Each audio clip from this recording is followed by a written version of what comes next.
Hi again. So the group asked me to share a little bit about some of my history leading and being a part of various small groups based on the Wesleyan class meeting system. I mentioned in my previous video that I found out about this part of our history when I was an undergraduate. And through my time with the SMU Wesley Foundation, I had the opportunity to be a part of several of these groups as well as lead several of these groups. And I can tell you that in these settings, things looked a little different than what my group has talked about so far.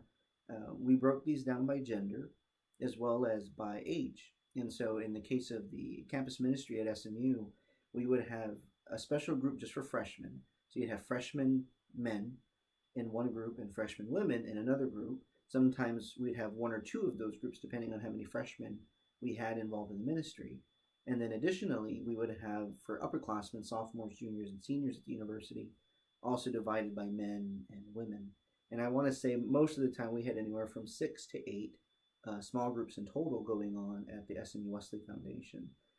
And the reason we decided to do it that way was, freshmen generally face different issues than upperclassmen. There's major adjustments to beginning adult life, missing family more so than you do your second, third, and fourth years in college. So we separated the freshmen out, and that also provided some of our upperclassmen the opportunity to lead those groups. Say juniors and seniors who had been involved in these small groups before would then have the opportunity to lead the freshmen in these same groups. And for our upperclassmen, it was usually the interns there at the Wesley Foundation or the director of the Wesley Foundation that would lead those. And they were broken down by gender, primarily because there are a variety of issues, as I'm sure you can imagine, that men may feel more comfortable talking about only in the company of men, and women may feel comfortable only talking about that in the company of other women. So that was really the chief reason behind that, and I can tell y'all that ministry was incredibly fruitful. We saw so many lives transformed, we saw so many friendships started, and we got to see a lot of these young people, 18, 19, 20-year-olds, giving their lives to Jesus in more meaningful ways than they ever knew that they could, and truly having their hearts and minds and lives completely changed by their time in these ministries. After my time with the SMU Wesley Foundation, I served as youth director for a while.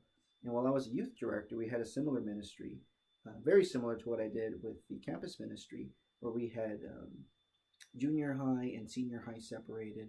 And then we also had it separated by the young men and the young women within the youth ministry. And again, you saw tremendous amounts of growth. I mean, most of these youth were in high school, and they had never really experienced anything like this. And truth be told, I got a lot of pushback from some of the parents and some of the members of the church as towards the youth spiritual maturity to be able to handle this sort of ministry. And they did great, and they grew in leaps and bounds, and it worked just awesome. I mean, it was so good.